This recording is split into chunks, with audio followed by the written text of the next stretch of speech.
Terlebih dalam penyembahan itu kita masuk dalam pintu yang paling sempit. Ya. Jadi kalau ada 3 pintu, pertama percaya, itu kita melawan pekerjaan daripada setan dengan iman kepada korban Yesus. Pintu yang kedua lebih lagi adalah merendahkan hati kepada Tuhan supaya Roh Kudus turun dalam hidup kita. Dan kalau yang ketiga harus peperangan total sampai kita tidak ada sedikit pun bercorak keinginan daging. Ini saudaraku, semua hanya karena Tuhan. Itu penyembahan yang sungguh-sungguh berkenan kepada Tuhan. Haleluya. Salam kasih dalam Tuhan kita, Tuhan Yesus Kristus. Kita bersyukur Tuhan masih beri kesempatan bagi kita saat ini untuk menyembah Tuhan.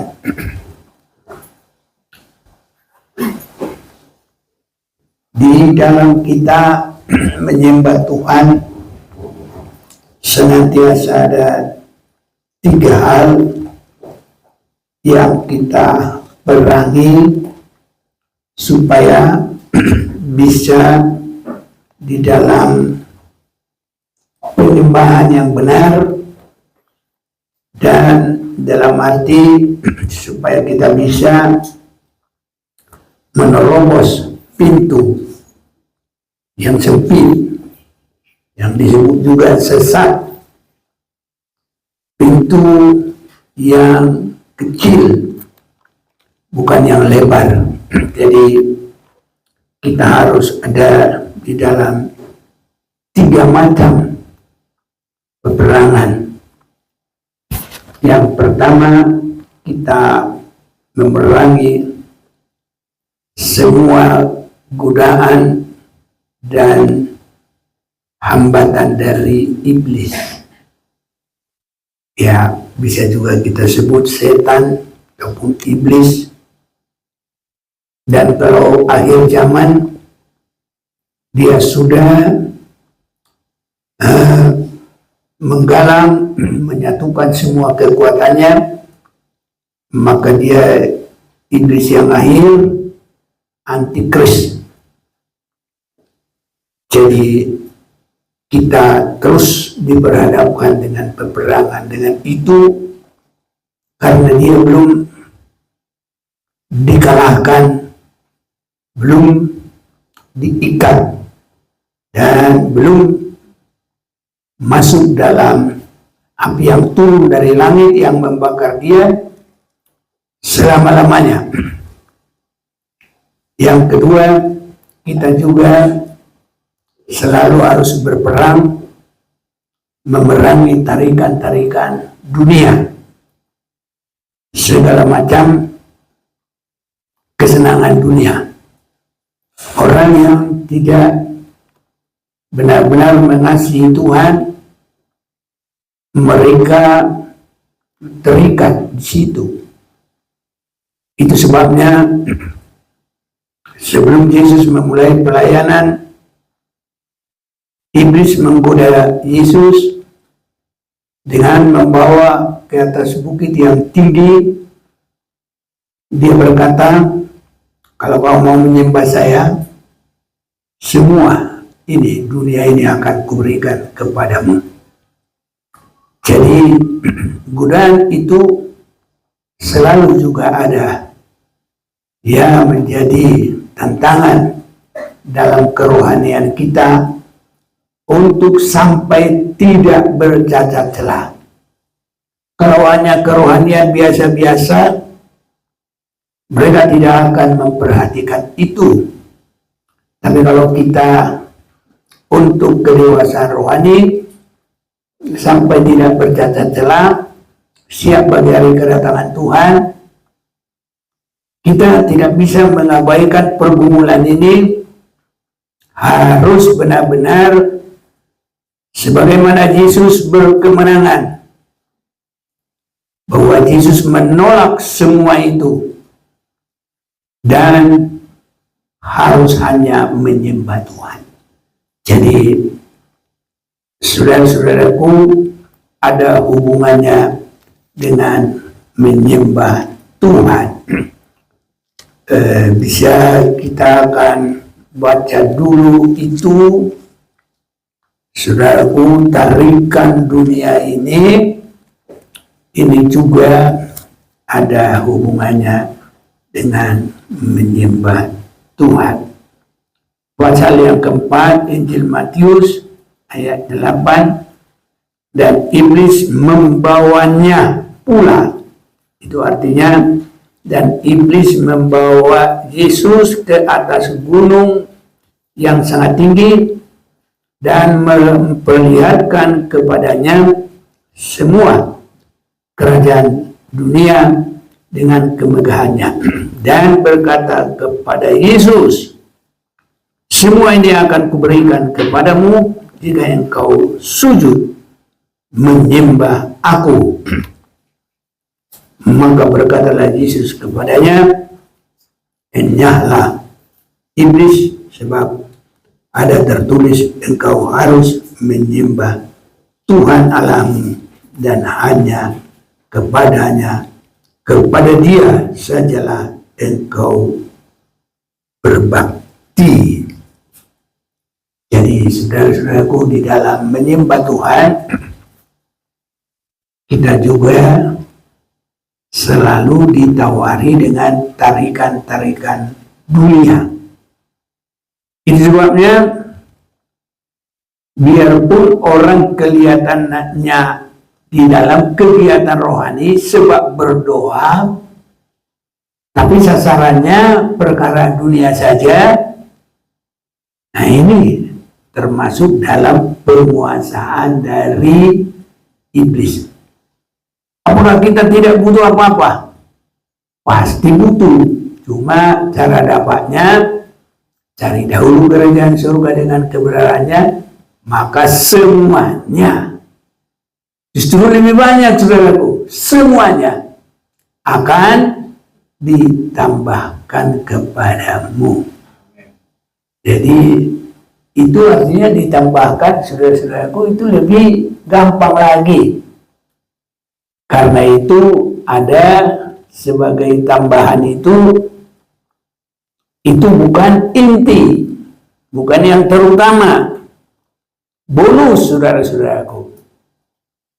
Jadi bagi kita perkara dunia ini bukan yang terutama, tapi kalau kita sungguh-sungguh menyembah Tuhan, pasti Tuhan kasih bonus, saudara-saudaraku. Ya, ini baru yang ketiga, tantangan ataupun peperangan bagi kita adalah keinginan daging. Itu sebabnya di dalam berdoa itu Tuhan ingin jangan ada terlibat perkara-perkara dunia itu. Dan kalau kita boleh memperhatikan, Yesus mengajar di dalam berdoa dan di dalam semua tata cara ibadah supaya kita tidak terikat dengan keinginan, kebutuhan daging. Di dalam Matius pasal 6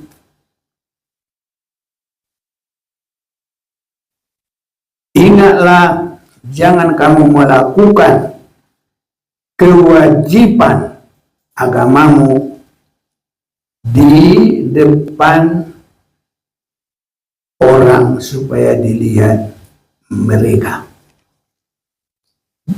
Karena jika demikian kamu tidak beroleh upah dari Bapamu yang di surga.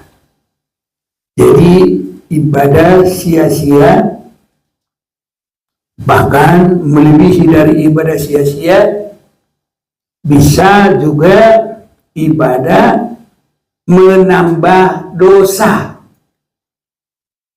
Emang ada ibadah menambah dosa? Banyak, saudaraku. Makanya beribadah itu harus mengerti firman, berpondasi firman, bertindak di atas firman. Dalam Yesaya kita baca sebentar.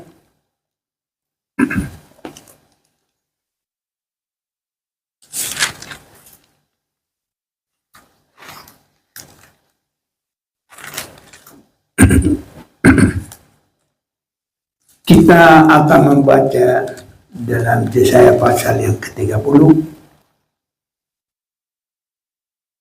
Ada berikut, bukan Mesir tetapi Tuhan yang memberi pertolongan.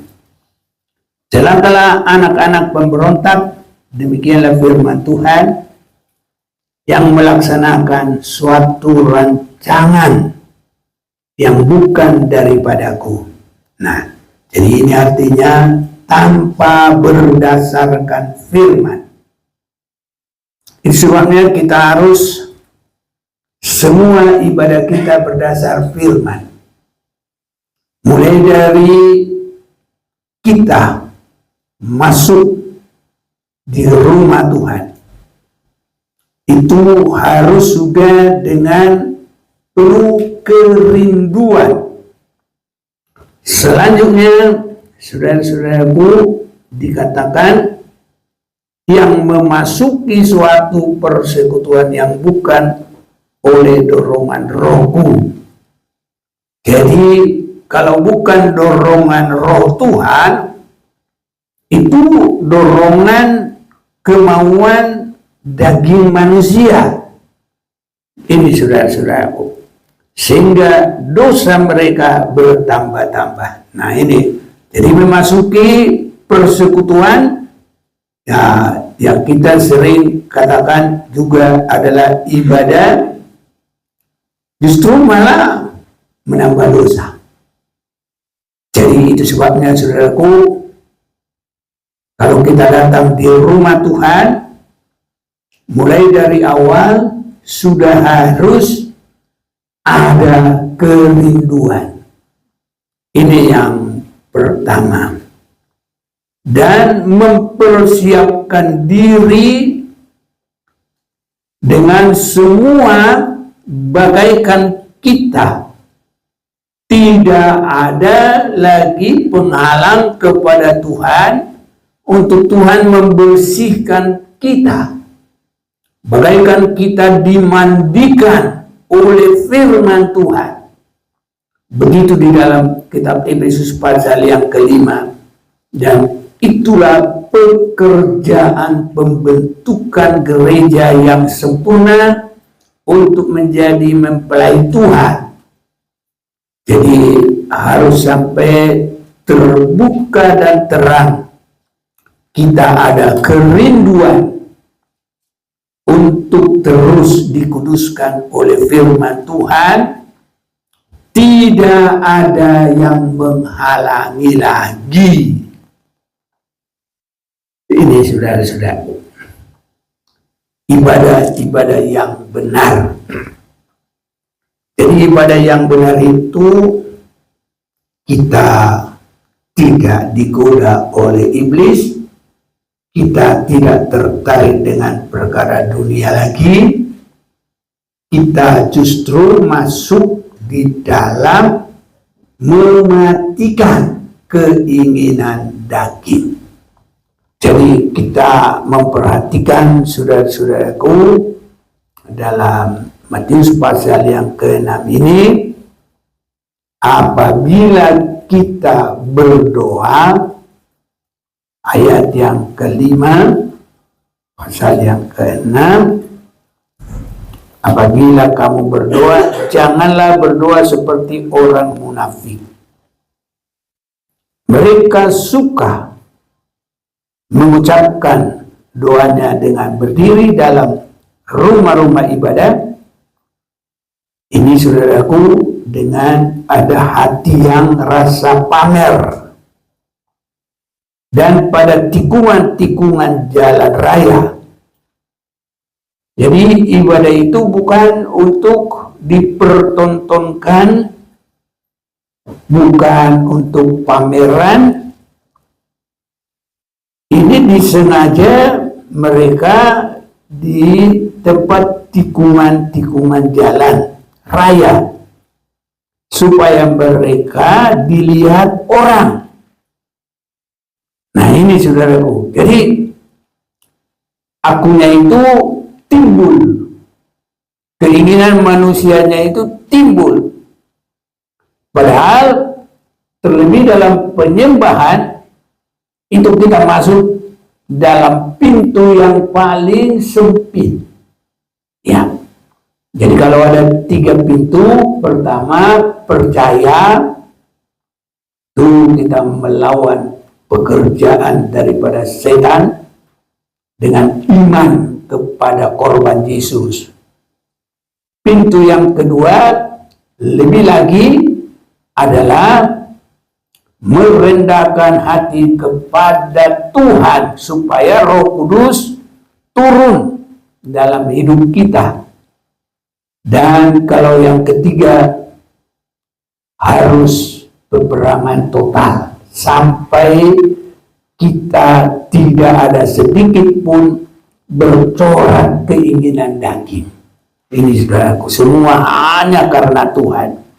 Itu penyembahan yang sungguh-sungguh berkenan kepada Tuhan. Tidak ada sedikit untuk dilihat orang. Tidak ada sedikit supaya kita dapat pujian dari orang. Supaya orang berkata, oh itu orang yang beribadah. Atau mungkin kata-kata, oh itu orang yang takwa. Tidak, saudaraku. Dan kalau itu ada sedikit pun, semua dalam ibadah kita, pelayanan kita, kalau sedikit ada pamer, maka dari Tuhan sudah tidak ada upahnya. Jadi sayang, saudaraku, jangan untuk dilihat orang. Dengan sungguh kita baca di sini, malah firman Tuhan berkata, aku berkata kepadamu sesungguhnya. Jadi ini sesungguhnya.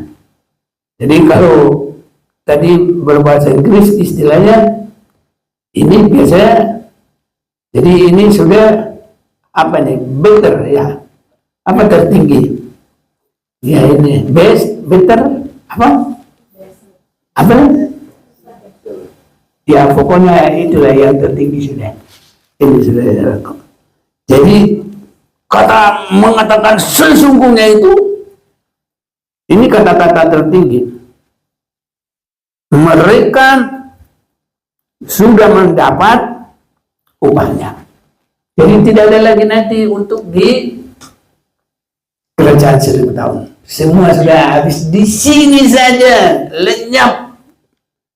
Tidak sampai dibawa ke rumah pun, ataupun ya mungkin orang-orang di pandangan orang, wah itu orang rohani, mungkin orang berkata begitu, tapi kalau kepada Tuhan sama sekali sudah tidak ada hitung-hitungan lagi. Tuhan yang berfirman, sesungguhnya mereka sudah mendapat upahnya. Jadi apapun dalam ibadah kita itu, terlebih penyembahan itu, semua harus berfokus kepada Tuhan. Kiranya Tuhan semakin menolong kita. Ayat 6, tapi jikalau engkau berdoa, ini masih berdoa, apalagi nanti suasana menyembah, masuklah ke dalam kamarmu. Ini artinya, saudaraku, supaya semua hanya terfokus kepada Tuhan. Tutuplah pintu, berdoalah kepada Bapamu yang ada di tempat tersembunyi. Maka Bapamu yang melihat yang tersembunyi akan membalasnya kepadamu. Biasa, saudara-saudaraku, kalau untuk dilihat orang masih tergerak besar untuk berbuat. Contohnya lah, kalau memberi, kalau tidak ada namanya, susah dia memberikan dengan tulus. Tapi kalau dipamer, pasti dia mau. Buktinya, orang kalau lelang, ya, taruhlah kue lapet, orang mengatakan ada lapet, ya kan? Cuma satu gini, udah sampai 10 pun, paling 5, 7. Nah, satu, nah, mungkin 1 juta. Ada orang dari saya 1,5. Ah, kasih tahu namanya. Si bapak itu 1,5 juta. Wah, sudah ada namanya, mulai ditambah lagi sama yang lain. Dari saya 2 juta. Oh, itu bapak itu 2 juta. Kalau sudah begitu, saudaraku, terbuka. Kalau di hadapan Tuhan sudah nggak ada upahnya, tapi di hadapan manusia begitulah. Memang kalau terbuka itu, gitu saudaraku. Jadi kalau belum berrohani itu gampang juga saudaraku. Ya kalau kelihatan begitu, umpamanya ada kita mau kumpulin duit. Kalau tertutup, masuk di amplop, susah saudaraku. Tapi kalau dibikin di meja, wah sambil naruh begini. Orang nggak mau kasih yang biru-biru, kasihnya merah-merah saudaraku. Wah kan enak banget. Sehingga karena terbuka begitu lebih banyak saudaraku. Kalau tertutup sedikit. Yang tertutup itu nggak dilihat orang, hanya dilihat Tuhan. Nah jadi begitu saudaraku. Orang itu yang penting masih ada akunya itu. Nah mau dia saudara-saudaraku melakukan ibadahnya itu sampai di dalam pengorbanan persembahan. Inilah kepada penyembahan yang benar sangat tidak dikehendaki Tuhan. Makanya mulai dari berdoa, mulai dari hal yang terkecil. Jangan ada motivasi supaya dilihat oleh orang. Begitu saudaraku. Sebabnya kita kadang-kala saya tidak begitu senang tekeles. Ada nama-namanya, mau dia saudaraku ratusan ribu. Tapi kalau ya siapa yang mau tergerak, tolong bikin di amplop. Nggak ada saudaraku. Tapi kalau ditulis nama-namanya, berisi semuanya. Yang tidak pernah pun memberi. Akhirnya begitu saudaraku. Jadi apakah itu karena malu? Jangan saudaraku. Malu gak ada namanya, tidak perlu. Kalau enggak ya jangan. Tapi kalau benar-benar sudah rindu untuk hormat bagi Tuhan dan supaya diberkati Tuhan, ya kita akan melaksanakan, tidak pun harus dilihat oleh manusia. Nah ini namanya kita sudah masuk untuk menyembah Tuhan, pintu yang sesak, pintu yang kecil. Jadi mematikan kemuliaan daging, kemuliaan kemanusiaan, semua hanya untuk hormat kemuliaan bagi nama Tuhan. Ini yang Tuhan kehendaki di dalam kehidupan kita. Itu sebabnya semua yang menunjuk kepada meninggikan diri, Tuhan sangat tidak suka. Mulai dari tadi kita sudah dengar cara memberi. Ya, kau apabila kamu berdoa, janganlah berdoa seperti ya. Mulai tempat yang baru kita lanjut tadi. Mulai dari tempat ayat 7. Lagi pula dalam doamu janganlah kamu bertele-tele seperti kebiasaan orang yang tidak mengenal Allah. Mereka menyangka bahwa karena banyaknya kata-kata doanya akan dikabulkan. Ini saudara-saudaraku. Jadi supaya dilihat orang rohani, diperbanyaklah kata-katanya itu sampai dia kadang lupa, diulang. Diaturlah kata-katanya itu semuanya. Saudaraku, anak-anak kecil dia tidak bisa ngatur kata-kata, apalagi yang masih bayi-bayi. Cuma satu bahasanya, itu minta, itu laporan, itu apa saja, cuma nangis, wah. Tapi orang tuanya udah tahu, saudaraku. Wah, dia kelaparan, wah dia ya maaf pipis, wah dia segala macam, wah dia digigit nyamuk. Nah ini saudaraku, anak itu tidak pernah berkata-kata apa-apa, belum bisa. Cuma itu bahasanya. Jadi orang pun kalau berdoa sudah diatur-atur supaya bagus. Saudaraku, kalau memang kerinduan kita sesuai kebutuhan untuk semuanya, maksudnya bukan itu.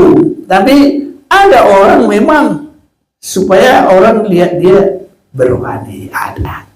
Itu sebabnya disebut doa sudah bertele-tele, karena bertele-tele itu artinya bukan lagi rasa butuh yang dari hati, rasa menyembah yang benar-benar dari hati, sudah ada dalam pikiran, dan supaya orang bisa melihat sebagai yang rohani. Jadi janganlah kamu seperti mereka, karena Bapamu mengetahui apa yang kamu perlukan sebelum kamu minta kepadanya.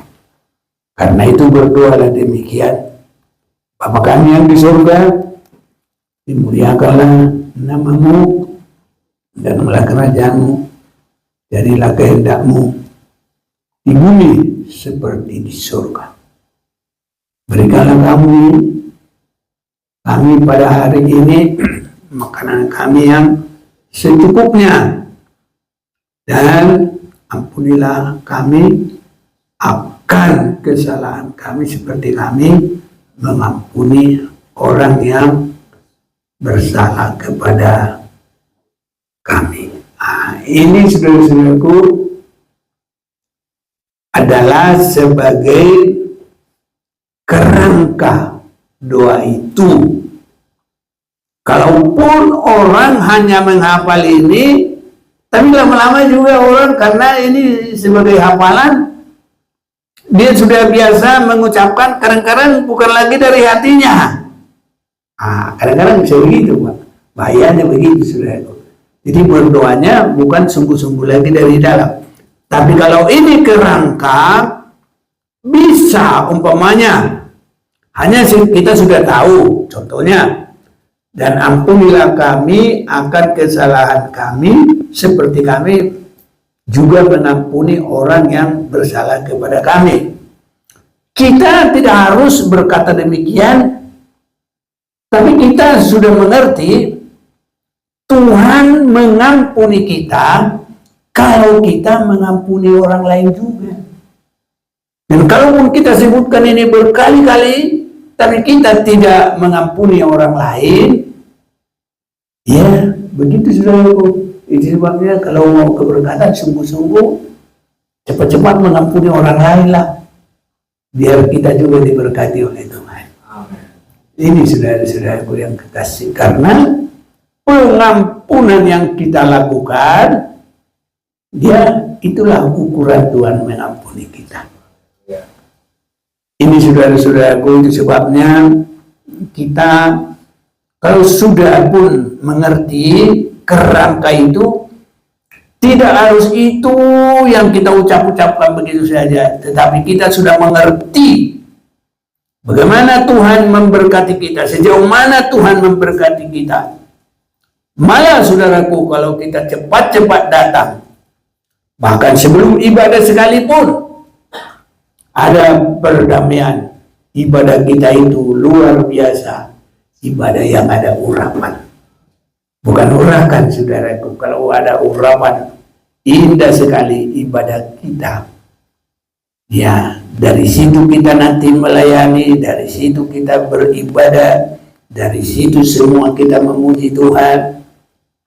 Sangat indah, saudara-saudaraku.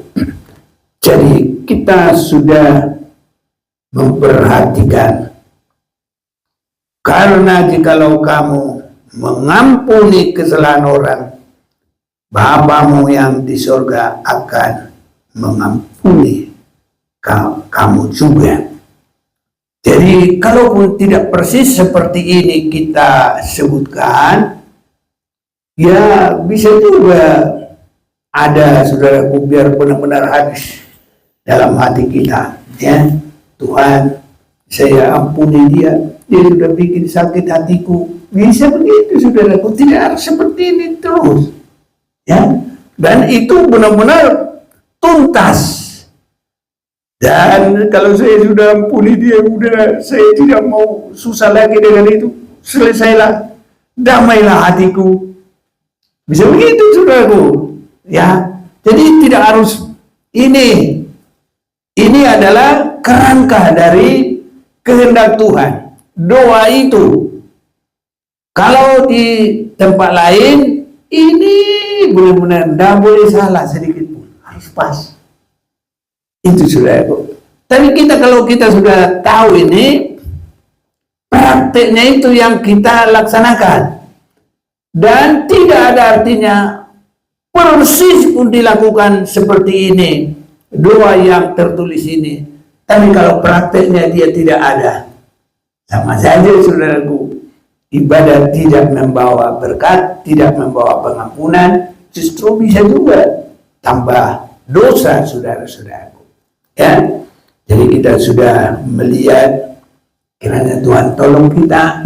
3 hal harus selalu kita perhatikan, karena kita adalah di akhir zaman ini, siap untuk menanti Tuhan yang akan datang.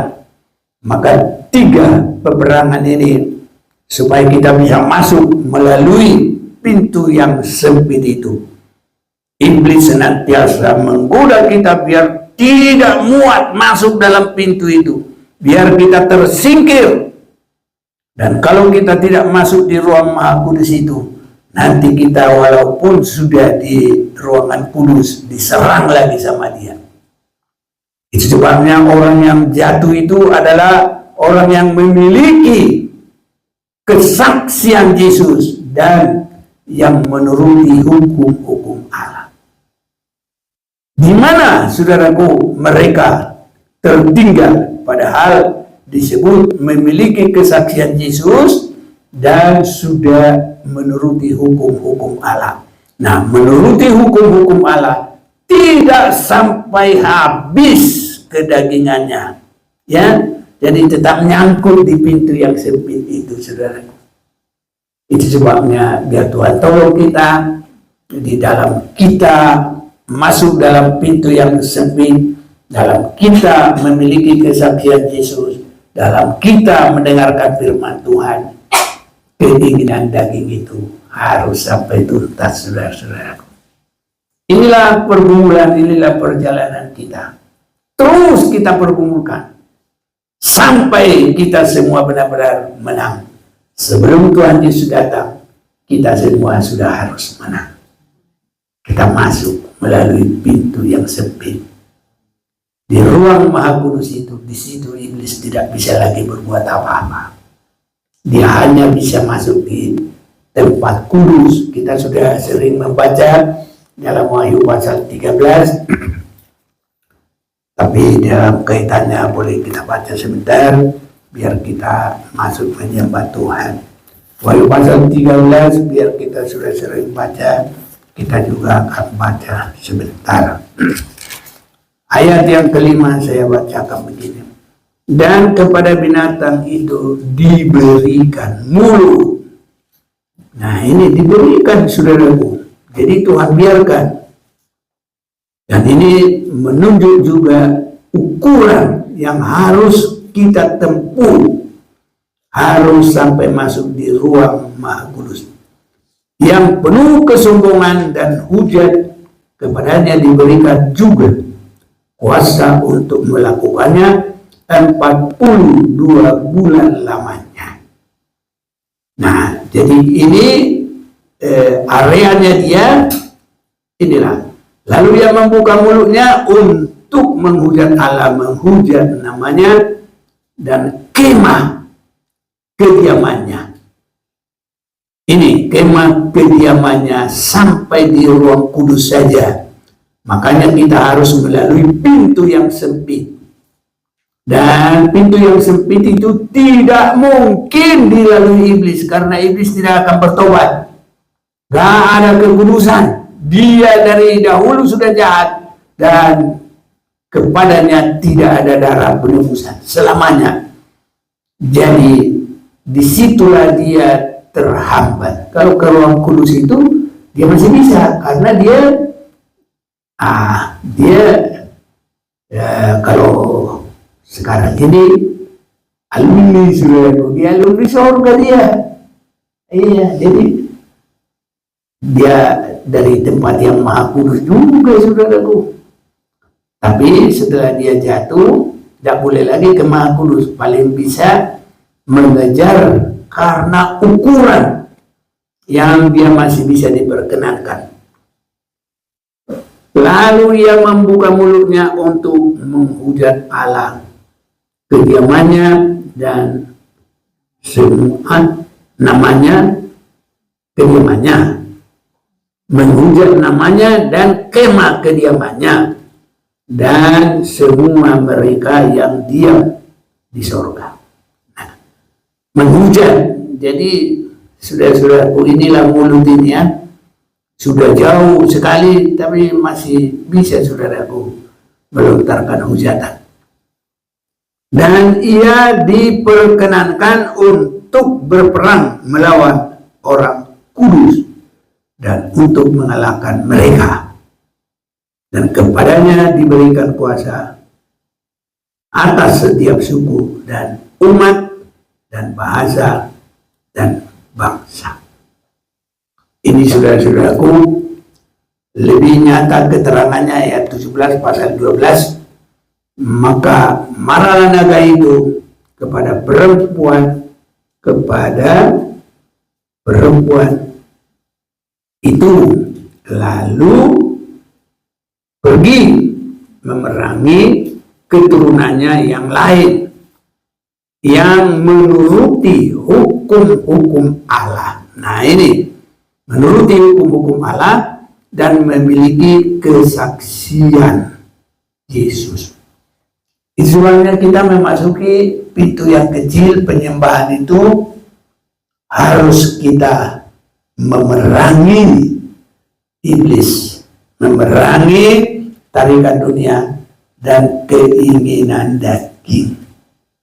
Harus sampai habis semuanya saudaraku, biar kita boleh masuk. Kalau tidak, belum masuk dari pintu yang kecil, masih bisa saudaraku diserang iblis. Kita sudah lihat ya, kalau dari pintu gerbang itu dia masih bisa masuk, dan sampai ke ruang kudus itu dia masih bisa masuk, dan orang yang memiliki hukum-hukum Allah dan kesaksian Yesus masih bisa direbut. Tapi kalau kita sudah mematikan keinginan daging dan sudah tidak ada lagi, hanya ada menyembah Tuhan, maka iblis tidak bisa berbuat apa-apa, dan kita akan bersukacita bersama dengan Yesus. Ada tamu, saudara-saudaraku. Suatu waktu nanti kita bisa pelajari, dan nanti akhir bulan, nah itu yang diminta disampaikan di Medan, saudaraku. Jadi tamu itu persekutuan yang sungguh dengan Tuhan. Kiranya Tuhan tolong kita mau menyembah Tuhan.